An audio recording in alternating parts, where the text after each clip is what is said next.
Assalamualaikum warahmatullahi wabarakatuh.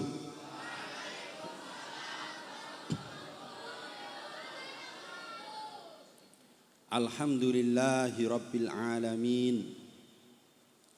Wabihi nasta'inu ala umurud dunya waddin. Allahumma salli wa sallim ala sayyidina Muhammad wa ala alihi wa ashabihi wa dzurriyyatihi wa man tabi'ahum bi ihsanin ila yaumiddin. Rabbi israh li sadri wa yassir li amri wahlul 'uqdatam min lisani yafqahu qawli. Subhanaka la ilma lana illa ma 'allamtana innaka antal alimul hakim. Amma ba'du. Yang kami banggakan jajaran kepengurusan Pondok Pesantren Ma'hadul Ilmi Al-Asy'ari, yang kami sayangi para santri yang selalu berbahagia dalam keadaan sempit maupun luas, yang mudah-mudahan diberikan anugerah keilmuan dari guru-gurunya, keilmuan yang bisa menuntun dirinya menjadi pribadi yang baik, bisa menjadi mercusuar, bisa menjadi penerang bagi sekitarnya, bagi keluarganya, masyarakatnya, karena keberkahan Nabi Agung Muhammad sallallahu alaihi wasallam. Alhamdulillah, pada malam hari ini kita berkumpul di sini bermuajahah dengan perasaan bahagia. Sepenting tok jajan. Cek sing ngomong dirungokno apa ora, sepenting tok jajan. Kalau kamu berpikir seperti itu berarti kamu tingkat mata. Orang yang tingkat mata adalah orang yang melihat bintang itu kecil, karena kenyataannya lebih besar ibu jari daripada bintang. Goblok ini.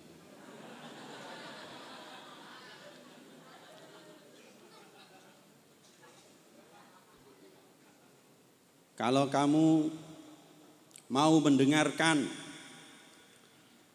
yang berbicara mulai dari ma'arif, ketua pondok, walaupun tanpa dicatat bisa hafal. Kun dipaksa, au terpaksa, au biasa, au luar biasa. Wala takun khomisan, jangan jadi yang kelima, binasa.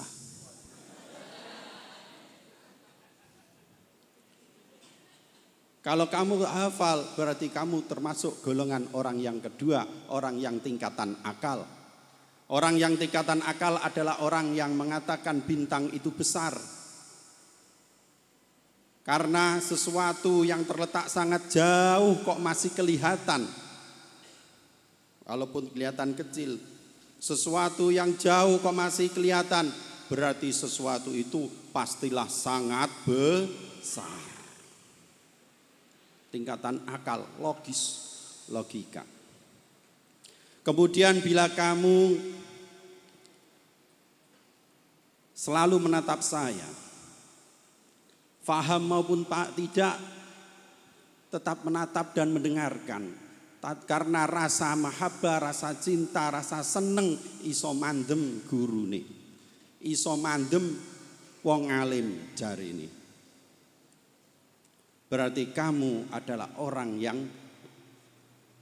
level 3, yaitu orang yang tingkatan hati. Orang tingkatan hati adalah orang yang mengatakan bintang itu kecil,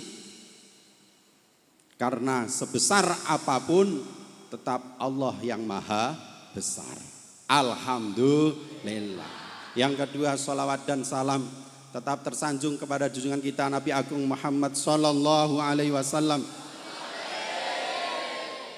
Karena beliaulah alasan kita diciptakan. Karena beliaulah kita bersusah payah di sini, ingin menjadi pewarisnya, ingin mewarisi keilmuannya. Karena yang bisa mewarisi Nabi adalah ulama. Bisa jadi ulama kalau memang punya keilmuan. Enggak punya keilmuan tapi kok jadi ulama, bisa-bisa nafsirifnya kafaro yukafiru kufron. Jadi bahan tertawaan sepanjang sejarah ila yaumid. Dengan ilmu. Oleh sebab itu sudah sepatutnya kita berterima kasih. Sudah sepatutnya kita harus mengenal junjungan kita Nabi Agung Muhammad sallallahu alaihi wasallam. Karena bila tidak mengenal yang membawa berita, maka hati kita akan ragu akan kebenaran dan tidaknya berita tersebut. Tetapi kalau kita mengenal pembawa berita, pembawa kabar dari Allah Subhanahu wa taala, kenal mulai lahirnya hari, tempatnya dan disarekan, dimakamkan di. Kita tahu perjuangannya sebelum hijrah berada di Mekah, kemudian hijrah ke Madinah. Pertama kali perang yang melegenda adalah perang Badar. Sesuk ujian kapal itu. Kalau kita mengenalnya, maka apapun berita yang dibawa oleh Nabi, baik itu masuk akal maupun tidak, baik itu kita faham maupun tidak, maka kita akan mengatakan amanna bihi, kita beriman ya Rasulullah. Karena yang dibawa Nabi itu ya bukan masalah syariat, tata cara jual beli, berinteraksi, bukan, tapi yang dibawa oleh Nabi adalah pengetahuan kabar yang akan terjadi yang jauh sebelum kita diciptakan, yaitu masa-masa ketika Nabi Adam masih di surga. Juga berita-berita yang terjadi setelah kematian kita, sehingga kita tahu awal mulanya manusia itu awalnya di alam arwah. Setelah alam arwah baru alam dunia. Setelah alam dunia pindah di alam barzah. Alam setelah kematian, alam barzah. Kemudian pada hari kiamat dibangkitkan di alam akhirat. Itu juga pengetahuan Kanjeng Nabi yang mengajarkan. Oleh sebab itu kita berusaha untuk untuk mempelajari apa yang diajarkan, yang dibawa oleh Kanjeng Nabi, yang tentu saja dijelaskan oleh para ulama-ulama kita, agar supaya apa, kita bisa mewarisi keilmuannya, sehingga kita bisa berjalan di jalan yang terang, jalan yang diridhoi oleh Allah Subhanahu wa taala. Sampean ingin enggak jadi orang berilmu? Kalau sudah jadi orang yang berilmu ngapain sampean? Ya, kalau orang sudah jadi orang berilmu sampean ngapain? Boyong. Setelah boyong ngapain? Tidak bisa menjawab. Enggak terpikirkan. Yang jelas kawinlah gitu.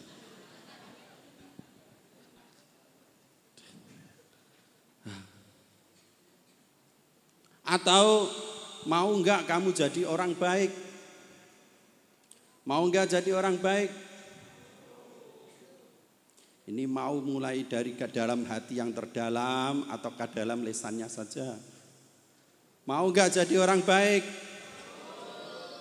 Kalau mau jadi orang baik, nek tangi ojo digugah. Tangi dhewe. Repotno wong. Lah buat apa jadi baik? Yang enggak baik aja tetap makan, tetap kiriman, tetap naik kelas.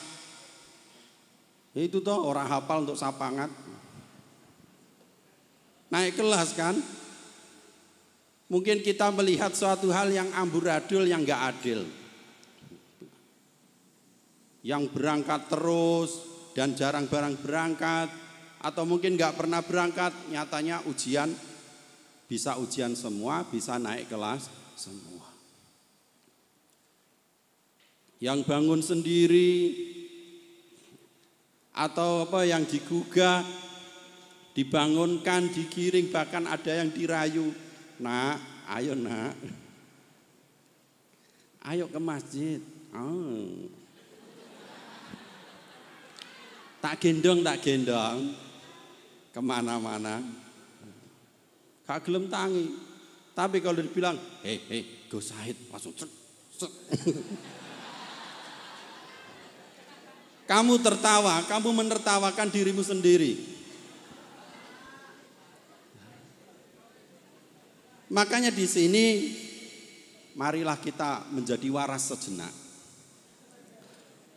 Untuk bertafakur, sejatinya kita itu dituntun untuk yang bagaimana toh? Apa kelebihannya kita jadi orang baik? Apa kelebihannya kita menjadi orang berilmu? Kenyataannya yang bodoh, yang keset, saben dina kiriman, saben dina iso jajan. Atau kadang kirimannya lebih akeh. Ini enggak adil. Nah, oleh sebab itu seharusnya kita melihat berbagai macam hal di kehidupan kita, sesuatu yang enggak adil atau sesuatu yang enggak beres. Sampean melihat orang-orang yang jadi contoh, bapak-bapak pengurus, enak ya bapak pengurus. Napa toh? Ket mulai mulut nganti saiki urung balik pondok. Seharusnya coba nek aku gak masuk. Dendoku wis 1 miliar.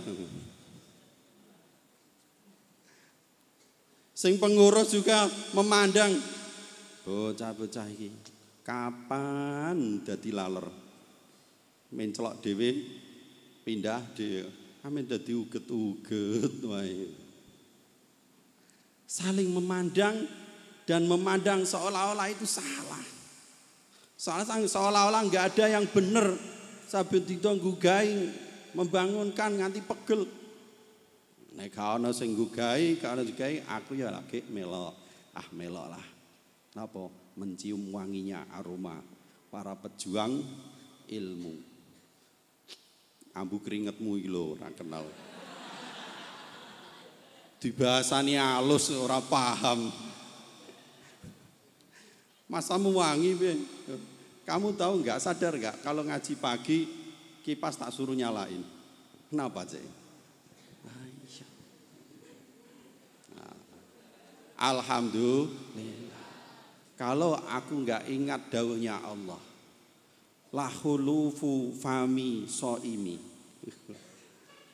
Sungguh bau basin mulutnya orang yang berpuasa itu atyabu lebih wangi menurut Gusti Allah. Loh, Gusti Allah saja bisa mengatakan baunya mulutnya orang yang puasa itu lebih wangi daripada misik. Maka aku tak melok-melok lah. Bau keringate bocah-bocah lebih wangi daripada pelem kueni. Apa? Ki misik ya ora doyan to. Za'faron ya ora doyan, doyanmu Casablanca, Aks ini. Anak gaul ya.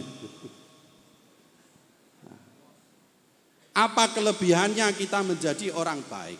Ini yang ingin saya sampaikan, ingin menyadarkan diri saya juga kalian. Ya. Menjadi orang baik istilahnya adalah wirai. Warok, menjaga diri dari berbuat dosa. Wirai. Jadi piye sampean supaya nih awake dhewe agar supaya tidak selalu jatuh ke dalam kemaksiatan. Lebih-lebih hakul ada kandhani sikilmu ya. Eman-eman mondok wis gudiken kok sikil melok-melok nggosop. Eman-eman oleh ning pondok. Eman tenan. Sikil kok gosop. Apa ora cukup gudiken? Oh winane aku gugah bocah. Piye tak sewaduk piye tak seduk sikilku piye? Jawabe sikil kula nembe gudiken. Lah ndek mau lucu meneh. Gak sekolah. Mboten. Kenapa? Males. Nggih. Cerdas. Insyaallah. Dia itu enggak sadar, itu enggak sadar. Alasan males kalau dijadikan alasan adalah alasan yang enggak logis, yang enggak masuk akal. Kenapa kok enggak masuk akal? Karena namanya malas itu lahir karena ketidakfahaman seseorang pada dirinya sendiri. Bila seseorang tidak paham pada dirinya sendiri, maka akan timbul rasa malas. Lah kok malas kok dijadikan alasan? Apa akibatnya? Berarti kamu menuntut orang lain untuk memahami kamu. Kamu sendiri gak bisa paham pada diri sendiri, kok menuntut orang lain kon paham kamu. Ya kampret lah. Ya gak apa, ya lucu. Kamu sendiri gak bisa paham pada dirimu sendiri, kok menuntut orang lain kok memaklumi, kok memahami awakmu. Kalau memang kamu tidak bisa memahami dirimu sendiri, maka ya siji kon manut. Maka baru gentle, baru logis. Nah, bila seseorang niku bisa wirai, selalu menjaga diri. Apa kelebihannya? Kalau sudah menjadi kebiasaan diri sendiri untuk wirai, menjaga diri agar supaya tidak mudah melakukan kemaksiatan, dan itu sudah menjadi watak yang melekat. Watak ini apa? Kebiasaan yang melekat dan sulit diubah, itu jenis watak. Tapi wataknya adalah watak wirai. Apa kelebihannya? Maka kelebihanmu adalah apa? Kamu itu sudah bermanfaat. Sudah menjadi orang yang bermanfaat. Walaupun kamu itu hanya diam saja, itu sudah manfaat. Durung ngomong, belum mengajarkan ilmu, belum memberikan contoh, kehadiranmu saja itu sudah memberikan manfaat. Istilah yang lebih keren adalah barokah. Dalam hadis katakan as-sholatu khalfa rajulin wari'in makbulatun. Sholat di belakang orang yang wirai, maka sholatnya akan diterima. Sholat makmum marang wong sing wirai. Nek sholat dhewean gak ditampa, sholate cap kawe. Tapi karena dia sholat di belakang orang yang wirai, sholatnya diterima. Wal hadiyatu ila rajulin wari'in makbulatun. Dan memberikan hadiah kepada orang yang wirai juga diterima oleh Allah. Diterima. Karena keberkahan orang yang wirai ini. Dan terlebih lagi wal julusu indar rajulin wari'in minal ibadah. Duduk bersama orang yang wirai ini termasuk ibadah. Padahal gak wong sing wirai ini kan gak ngapain-ngapain toh. Dia hanya duduk dan lainnya ikut duduk di sekelilingnya, itu dihitung sebagai ibadah. Padahal gak ngapain-ngapain. Bahkan yang terakhir napa? Wal mudzakaratu ma'hu shadaqatun. Mudzakarah musyawarah atau napa berbincang-bincang dengan orang yang wirai ini sebagai ganjarane padha karo sedekah.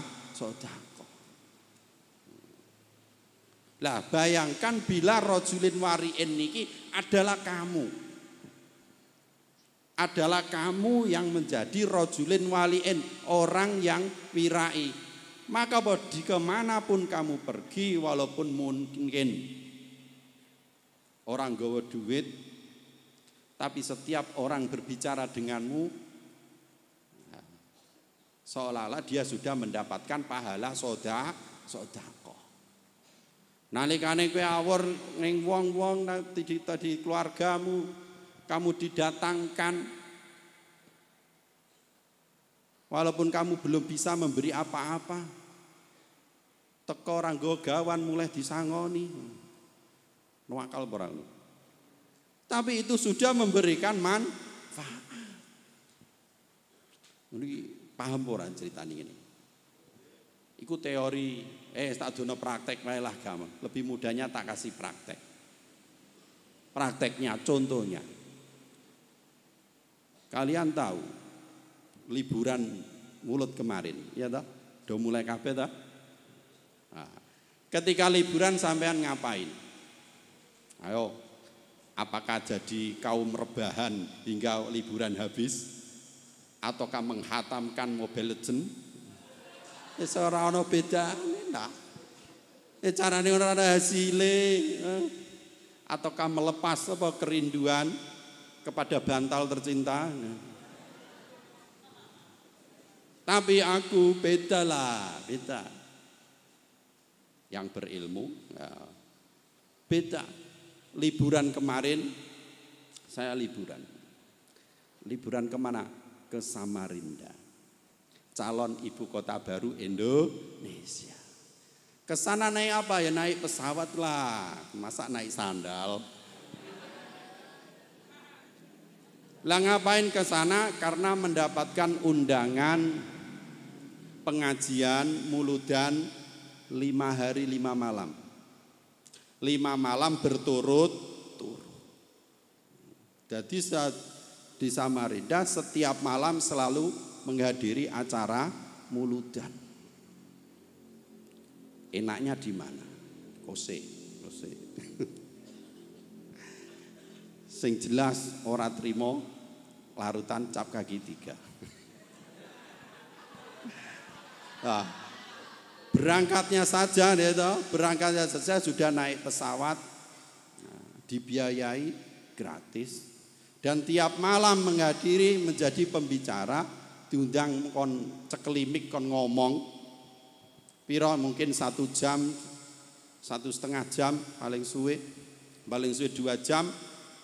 Setelah ngomong turun di depan panggung diamplopi. Amplope saking kandele saku gak kamot. Mulane tak cekel ning dalan.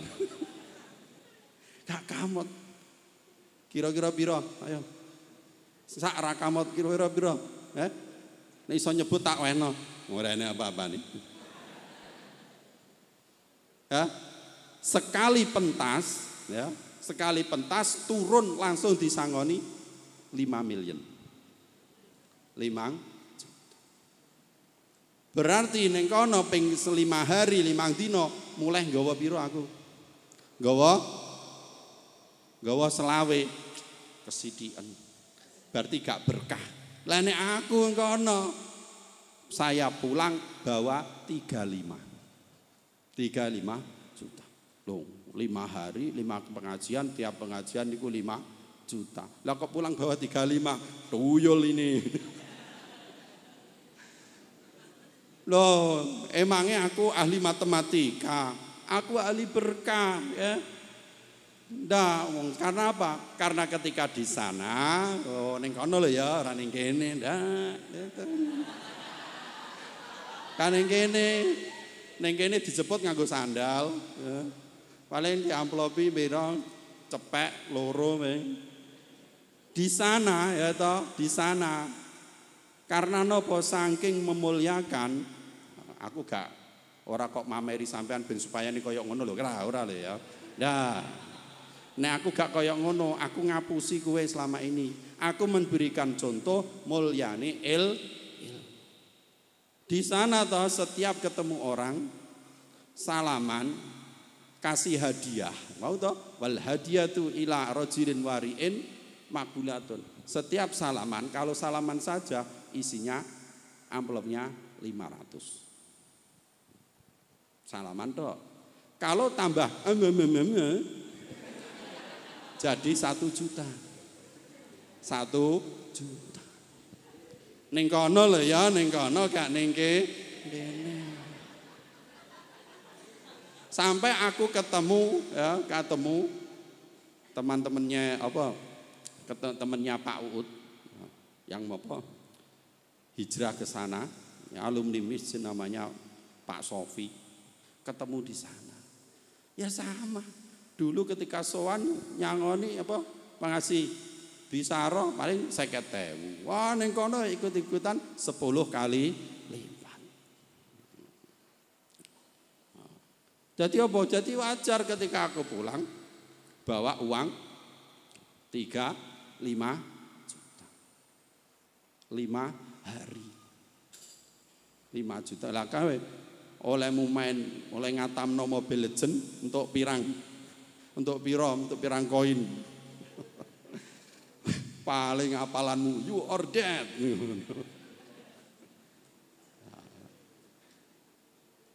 Lah jadi napa? Mereka toh di sana pertama datang, kemudian apa jenenge diajak jalan-jalan, beri souvenir, bahkan kono apa milih sarung, yang ini harga 50, yang ini harga 100, yang ini harga 500. Kowe milih ndi? Aku kon milih souvenir, sarung, samarin, ya. Ini yang harga 50, ini harga 100, ini harga 500. Cara kowe milih ndi? Ha? Nek aku gak, aku nyangga uang ini. Andai saja duitnya wae lah. Lah buat apa sarung lho to? Sarung paling dienggo diumbah. Wis akeh ning omah, coba duwite wae. Kan lebih logis nek anci pengen nyangoni. Akhirnya apa aku gak milih tapi tetap dibawakan. Jawabnya pilih Gus, biar berkah. Kok roh? Ilmu berkah. Wal hadiyatu ila rajulin wari'in makbulatun. Kok tahu dia? Lah nek apa? Kalau memang saya tidak bisa membuktikan kenikmatannya ilmu seperti itu, maka selama ini ketika aku mengajarkan kalian ngapusi tok untuk apa ngaji. Mana alasan? Kenapa gak sekolah? Males Pak. Tapi uniknya apa itu saja? Apa masalah nopo? Oleh-oleh, apa masalah sangu? Ora itu kecil. Yang jelas ketika liburan ada sesuatu yang luar biasa. Karo soal keilmuan. Ini cerita ya, cerita. Ketika aku di Samarinda, ya, ketika di Samarinda di sana, itu nopo diundang salah seorang ya muhibin lah, muhibin dari kiai sana. Kiai sana alumni MIS. Ketika sampai ke rumahnya, kiai ini bilang sama yang punya rumah, ini putranya kiai saya. Kalau mau tanya silakan. Kalau tanya saya nggak tahu apa-apa. Kalau mau tanya silakan ke putranya kiai saya. Tetapi kalau tanya resiko tanggung sendiri. Kiai Samarinda bilang gitu. Terus tinggal lungo. Aku ya biasa-biasa saja lah, koyo ngulang ngaji kowe lah. Sekali ngomong, nek durung ngomong ya rung sakti. Nah, ketika si pemilik rumah mulai bertanya dengan satu kata, Gus, ini ada hubungannya dengan hidayah. Ya, akhirnya tak terangkan apa itu hidayah. Tak terangkan hidayah di mana?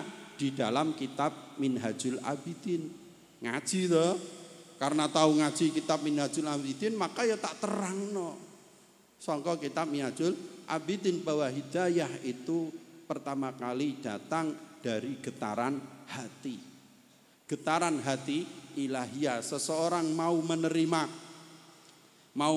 agama Islam, seseorang mau menerima syariat, wong kok gelem tobat itu bukan karena mendengarkan mauidhah hasanah, bukan.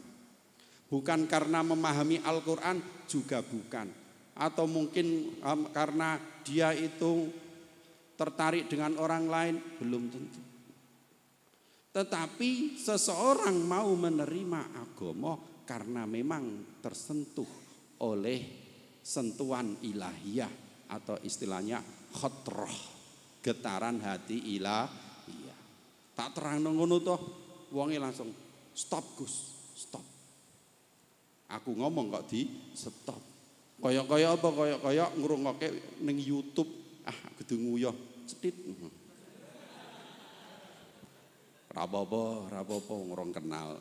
Akhirnya orangnya masuk, tak kira apa ngapik jajan atau apa, malah nggawa bojone. Dek sini Dek, dengarkan ini gue. Dengarkan. Dengarkan. Sudah Gus, lanjutkan. Oleh jelas no lanjut. Jelaskan. Akhirnya tak lanjutkan sampai akhir. Akhirnya istrinya menangis. Kok nangis sampai nangis, ada apa? Ternyata apa? Ternyata apa yang aku jelaskan itu adalah yang dialami oleh istrinya. Dari dalam membahas masalah hidayah, dia itu pusing, gak mendapatkan jawaban, bahkan sampai-sampai dia merasa bahwa dia itu rodok stres atau bagaimana. Dia mendengar suara hatinya yang selalu bertanya, seolah-olah suara hatinya itu sudah menjadi sosok yang lain. Jadi lamun ngoco bercermin, iku kaya cermine ngomong dhewe. Hai dulu. Sampai taraf segitunya. Jadi dia merasa bahwa dirinya itu enggak normal, ada yang enggak beres. Tapi ketika tak cerita dan itu sesuai dengan apa yang ia alami, akhirnya kan terharu tuh, nangis. Subhanallah. Terus tak lanjutannya. Sudah, sekarang pertanyaan yang kedua. Enggak bisa bertanya. Karena apa? Dia kaget dengan kejadian awal mau. Ya sudah, enggak usah bertanya. Enggak usah bertanya. Yang namanya ilmu adalah rizki. Baik kamu minta atau tidak, maka Allah akan memberi kalau itu adalah rizkimu. Tak kandani ngono. Kemudian tak ceritani maneh. Tak lanjutkan olehku ngomong. Ya kaya oleh ngulang awakmu ning wayah esuk ngono saben dina to. Cuma ning kono lebih sakti. Saktine apa? Keteranganku yang kedua ternyata itu adalah pertanyaan dia selama ini yang belum ada orang yang bisa menjawabnya. Ketika menjelaskan, ya Gus, selama ini saya selalu bertanya tentang itu yang jenengan terangkan. Saya tanya suami saya juga enggak tahu. Tapi kok jenengan menerangkan semua dengan jelas. Jadi apa? DE punya pertanyaan, durung takok wis tak jawab. Aku yo kaget. Wah, subhanallah, double kill. Kok double kill kenapa? Tanpa bertanya, aku sudah bisa menjawab 2 pertanyaannya. Lene ada pertanyaan, ditanyakan dulu baru dijawab. Biasa ngono ku, biasa. Ada pertanyaan, ditanyakan, kemudian dijawab. Biasa kan? Mama Dedek ya iso. Tapi iki durung takok ya, pendek pertanyaan, durung takok wis tak kasih jawaban. Ini baru luar biasa. Mau tuh? Mau jadi luar biasa kawitane piye? Dipak. Untuk jadi luar, jangan sampai jadi yang kelima binasa. Ajal kancamu sing wis binasa mulai sawal nganti saiki wis pira hitung. Pamite mulai tuku terasi, ra bali-bali. Sri. Jadi apa? Aku di sana mengalami keajaiban. Ya, keajaiban keilmuan. Jadi keilmuan yang dipelajari sampean itu bukanlah sesuatu yang abal-abal saja. Atau mungkin itu dianggap sebagai suatu kebetulan. Nek kebetulan sekali ya toh, sekali itu saja sudah 1000 banding 1. Tapi ini double kill loh ya, double. Kebetulan yang 2 kali berturut-turut diarani bejo ya kuadrat. Itu. Apakah itu aneh? Tidak ya. Apakah seperti itu aneh? Tidak. Karena teorinya seperti ini. Ilmu adalah rizki. Lah rizki dari Allah. Bila Allah ingin memberikan rizki kepada seseorang, Gusti Allah punya sunatullah, punya kebiasaan. Kebiasaannya apa? Bila Allah ingin memberikan rizki berupa ikan, maka Gusti Allah biasanya melewatkan para nelayan. Paham kan? Bila Allah ingin memberikan rizki berupa ikan, kebiasaan Allah biasanya adalah menitipkannya kepada nelayan. Akhirnya digawani pondok, Kang, gelem iwak Kang. Purun, ulam nopo? Ulam hiu. Sebegitu pula apabila Allah ingin memberikan rizki berupa padi, jagung, maka Allah akan menitipkan kepada siapa? Kepada petani. Ketika Allah ingin memberikan rizki berupa kesehatan, akan dititipkan kepada siapa? Kepada dokter. Maka yang enggak aneh, wajar saja apabila Allah ingin memberikan rizki berupa ilmu, maka akan dilewatkan ke orang alim. Wajar kan? Tapi kan itu belum ditanya sudah bisa jawab. Bisa dia jawab. Itu kan enggak wajar itu, enggak wajar. Walaupun enggak wajar kenyataannya toh. Kita sering neng pondok enggak pernah mendatangi nelayan. Tapi kenapa kok kadang ikan datang sendiri ke pondok? Ayah apa? Ayah yasinan. Iwak tongkol, segene sego uduk. Apa ki njaluk? Gak kan? Apa ki njaluk? Yen saya Pak, nek santri mis yasinan menunya 1 iwak tongkol. Yang 2 harus tengiri. Apa ono tarif menu seperti itu? Enggak ada kan? Kita belum meminta, ikan nyatanya sudah dikasih. Karena itu adalah rizki.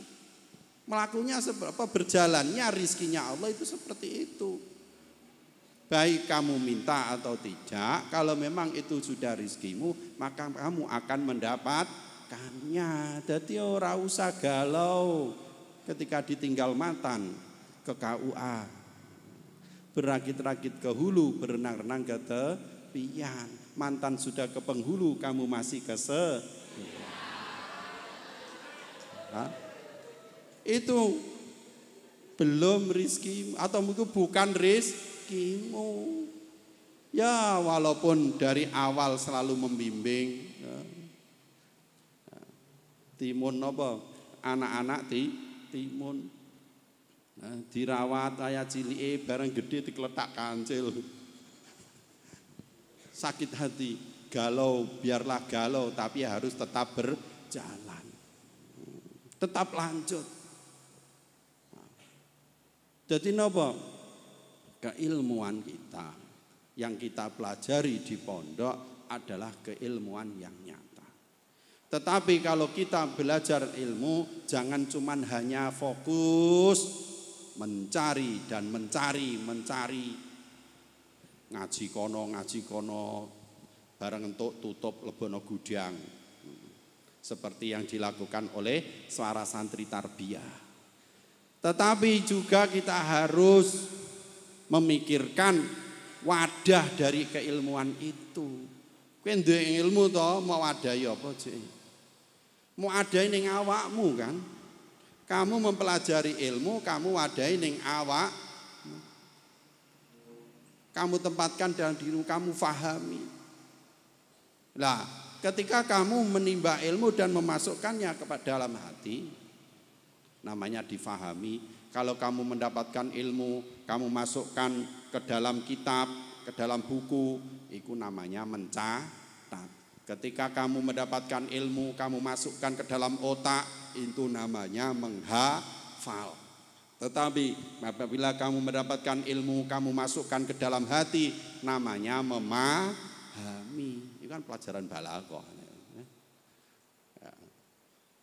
Maka jangan hanya fokus mencari isi saja, tetapi kamu alangkah baiknya juga memperhatikan wadahmu. Nah, dalam belajar di pondok ini ada yang fokus menambah ilmu dan lagi ngaji sana, ngaji sini, ngaji kitab ini dan itu, mutolaah terus, namanya santri tarbiyah. Tapi juga ada yang fokus nggak pernah mencari isi, tidak pernah mencari ilmu, tapi lebih fokus memperbaiki wadah. Dia fokus ning pondok dandani wadai ilmu. Dengan apa? Dengan sabar, dengan keyakinan, dengan sam'an wa ta'atan. Siapa mereka? Yaitu mereka yang santri-santri hikmah. Biasanya bocah dalem, ono sing candalem kene, orang ngara ono. Tapi bapak pengurus ini juga orang-orang hikmah. Ya adalah apa? Para santri yang fokus pada memperbaiki, fokus pada membentuk wadah ilmu. Karena apa? Apabila isi tidak cocok dengan wadah, apa akhirnya? Tumpah. Kamu mencari ilmu 5 liter, wadahmu cuman mangkok. Kira-kira iso mok gawa? Ya tetap kocar kacir. Tetap kocar kacir. Kamu mencari air, wadahmu kok wadah keranjang. Kasil pora? Ya ora kasil. Nek lamun kasil saridin tenan awakmu. Itu napa? Harus sesuai antara isi dan wadah niku harus sesuai. Luas sempitnya, bersih tidaknya. Kamu cari soto ya toh, gawamu tompo, roh tompo. Tompo ya keranjang cilik berkat sangka pring lho, jenenge tompo. Ya ora, ya kocar kacir. Harus sesuai. Karena apa? Kalau membahas masalah wadah dan isi harus sesuai. Itu sama dengan membahas tentang syariat, dan hakikat. Isi yang bagus, tapi kok tanpa wadah. Maka akhirnya isi ini jadi murahan. Ayo contoh, sampean beli pakaian yang dibungkus ada mereknya dengan tuku kain kiloan, murah di, larang di. Ya, ketemu sing masih bungkusan songkok nasional presiden dengan olehmu tuku napa, tuku ning pasar loak, ketu murah sayang anak ketu kredit apa pedotan kredit iki napa lebih mahal mana, masih mahal kan, masih ada wadahnya kan. Jadi apa, isi tanpa wadah menjadi murahan. Semoga ilmumu lah ya, ilmumu bagus cap sarang, ilmumu bagus dari sarang, gurumu yo sangar. Tetapi karena kue awakmu itu tidak pernah riyadhah, tidak pernah menempa diri, akhirnya rapantes balas jadi santri sarang. Apa akibatnya? Ilmumu menjadi murah. Apa yang ngajar di sekolahan enggak ketompoe jadi ngulang bocah TPA. Alif fathah A, alif kasroh I, alif doma U. Akhirnya ngulang ngono ku, padahal ngono ku ngapusi loh ya. Kok ngapusi piye? Kenapa berbohong? Kan alif tidak bisa nyandang harokat. Ngono to. Alif tidak bisa nyandang harokat. Kenapa kamu katakan alif fathah A, alif kasroh I, alif kasroh doma U? Padahal kowe diulang nahwu, nek alif ora iso nyandang harokat, sing iso nyandang harokat niku hamzah. Wah, raro elat sikol. Akhirnya apa, ilmumu kan gak manfaat. Kenapa? Karena isi tanpa wadah jadi murahan. Jadi isi dengan wadah. Sebegitu juga wadah yang bagus tetapi isinya enggak cocok juga apa? Juga enggak bagus. Malah lebih parah lagi. Wadahnya bagus, isinya kosong. Apa artinya ini? Penipuan. Sama dengan kaleng kongguan isi penipuan. Itu ketika apa? Ketika wadah tidak cocok dengan isi. Wadahe sampean niku bocah enggak ada akhlaknya. Lah kok muni santri sarang. Lulus aliyah misal. Iki napa tiwas dikobil tuh. Dah jebule kok malah ngene. Iki namanya penipuan. Wadah bagus, isinya kok jelek, ini namanya penipuan.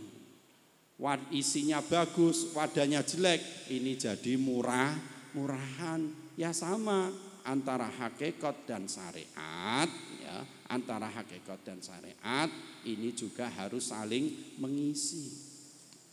Wadahe sing dilakoni tiap hari dohire adalah syariat.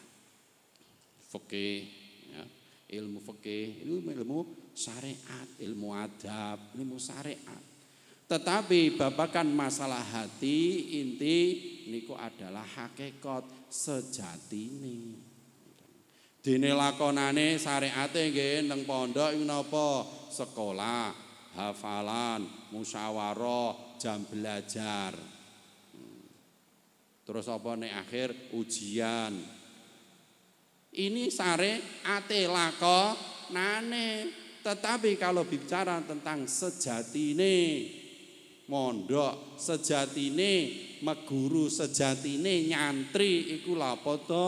Maka jawabe dolek ridane guru. Mboten mencari ilmu to, mboten mencari ilmu iku syariate mencari ilmu, tapi hakikate adalah golek ridane guru. Soalnya napa? Soalnya kalau memang kamu itu ngaji kok golek ilmu, ala mulai wae tuku HP sing luarang, sing cuang, nggih angger ditakoki wong, kalimat isim ana pira garing ngomong, "Halo Google." Kalimat isim ada berapa? Mesti jawab, ada 3. Jawab. Kalau memang atau kamu coba gari jaluk kiriman wong tua, tuku kitab, tuku kitab ning sebelah sing ana maknane misan. Koleksi. Tuku kitab Ihya 4 juz wis ana maknane misan. Lunas pira? 5 juta bayar. Selesai dapat khatam. Lah gantuk sanad. Lah nek sanad gampang. Nggawa 5 juta nek moro aku. Tak kobil tuh. Tetapi nek kalau memang babakan masalah ilmu bisa dipelajari meneh saiki ana internet. Tetapi kalau masalah ridho nih guru, lah ini nggak ada di Google. Halo Google, saya minta ridhonya guru. Tidak ada. Untuk mendapatkan ridho guru, wah kamu harus mengarungi, menjalani tiap tahap-tahap, rintangan-rintangan sing berat. Contohnya apa? Kudu betah tengok-tengok ning pondok. Ya, tengok-tengok ning pondok. Lah nek apa sing gaweane kluyuran wae meneh waya bengi gak gelem ning pondok, kluyuran dadi walang, dadi lawa. Aja arep-arep golek ridane. Wah.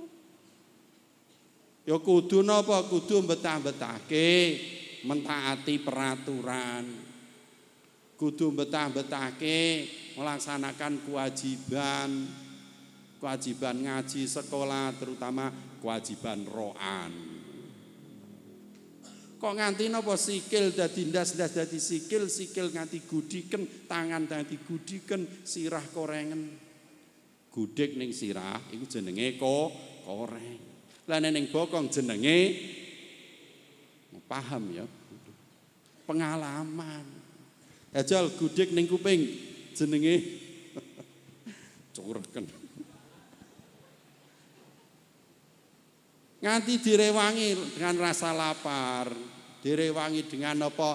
Hujan tangis. Iku tujuannya apa?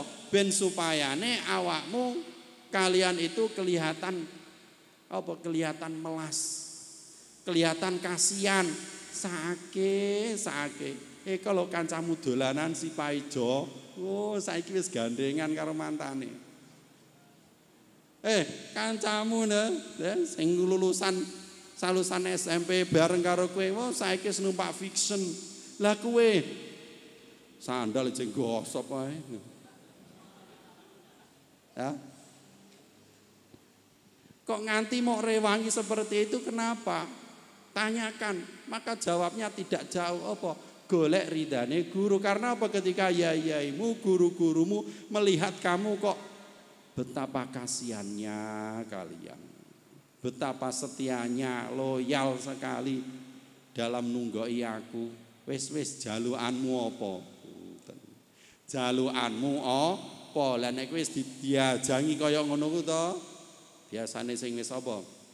Wis mutahorijin sing wis kelas 3, akhir tahun mutahorijin utawa muhadharah tingkat 4, iku wis diajangi jaluken apa? Jalukane macam-macam. Kula njaluk kangge nyantet sing mandi. Kula nyuwun sing mahabbah sing langsung tembus. Janda perawan tembus. Ya Allah, aku tak dijaluki seperti itu toh, dimintai kayak itu ngelus dodo yang ngelus utek. Sudah bertahun-tahun di pondok ora paham ilmu hakikat, ora paham ilmu hakikat. Seharusnya ketika diajangi wis jaluk apa kowe muni ya nyuwun ridaning panjenengan. Wong Kanjeng Nabi saja seperti itu. Kanjeng Nabi ketika Isra Mi'raj menghadap Gusti Allah menawarkan, sekarang kamu mintalah Apa yang diminta? Apa yang diminta Kanjeng Nabi? Satu, ridhone Gusti Allah. Ora wis-wis blas ngono bukan. Wah, nek carane ngono ya ora sida sanatan yo. Ora sida urunan, ora iso guaya. Jadi ketika kamu diminta wis njaluk apa? Minta siji, ridhone panjenengan. Karena apa? Hakikatnya mencari ilmu adalah mencari ridhonya guru. Nanti kena apa? Orang itu kok harus tirakat riyadhah.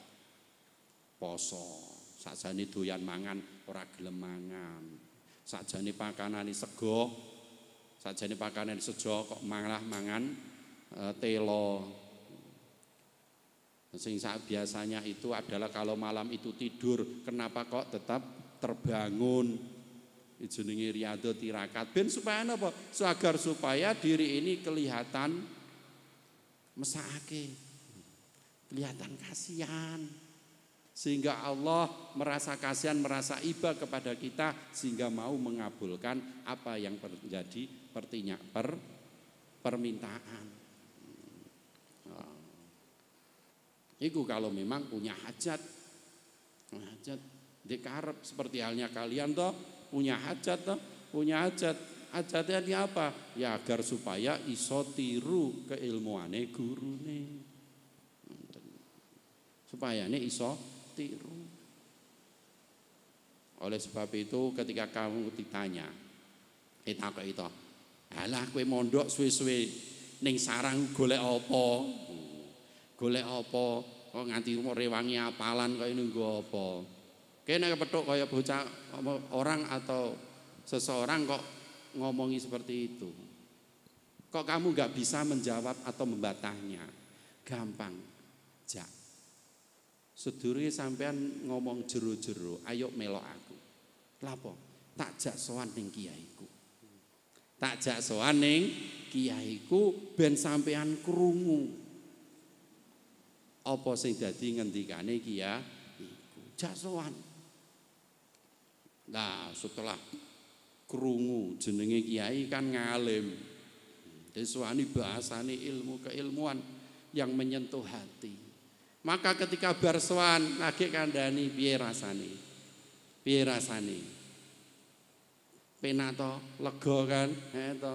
Maka ketahuilah aku mondok tak rewangi suwe-suwe, tak rewangi ndas dadi sikil-sikil dadas ben supayane aku iso tiru kaya kiai iku.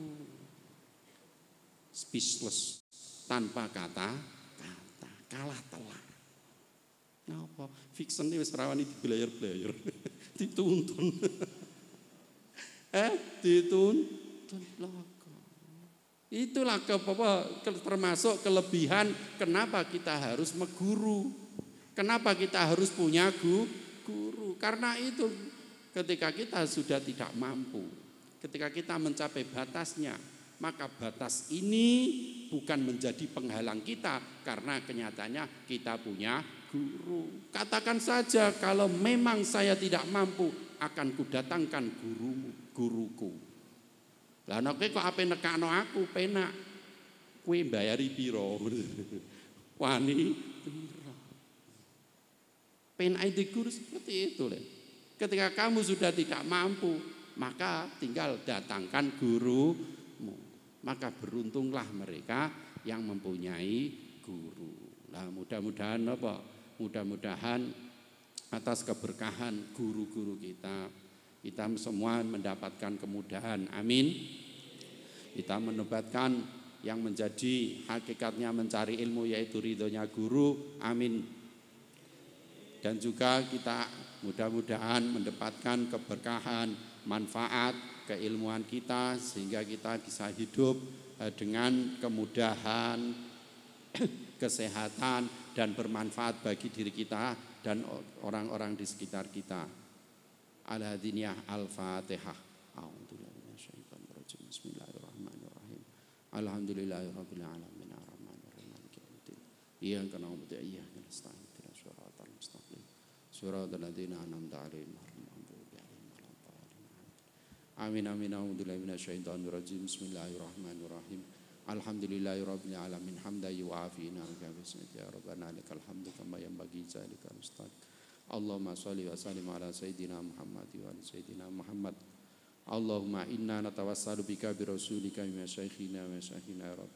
Nas'aluka salamatan fid din wa zaitatan fil barakatan fil rizqi wa ali baina qulubina wa aslina bainina wa dina subhanahu salam minajina minadulumatil nur ajanibnal fahisha ma dara min hawatan wa barik lana fi asma'ina wa qulubina azwajina duratina waj'alna syakirina ni'amika rabbana ighfir lana dzunubana wa lidaina armakama rabbana subhana Allahumma anfa'na fi ma 'allamtana wa 'allimna fi ma yanfa'una wasna ilma Allahumma qannina fi ma razaqtana wa la tuhawwizna ila ma 'ataitana anhu wa yassir lana umurana ya rabb Allahumma la sahila ma ja'altahu sahlan fasahilana umurana umurad dunya wal akhirah Allahumma anfa'na fi ma 'allamtana wa 'allimna fi ma yanfa'una wasna ilma Rabbana dhalamna anfusana wa illam taghfir lana tarhamna lakunanna minal khasirin. Rabbana la tuzigh qulubana ba'da idh hadaytana wa hab lana min ladunka rahmah innaka antal wahhab. Rabbana atina fid dunya hasanah fil akhirati hasanah wa qina adzabannar. Ya qaribul mujib tadanim kulli syai'in qurbu ya qaribul mujib tadanim kulli syai'in qurbu. Ya qaribul mujib tadanim kulli syai'in qurbu. Subhana rabbika rabbil izzati amma yasifun. Salamun alal mursalin walhamdulillahi rabbil alamin. Sirra al-Fatihah.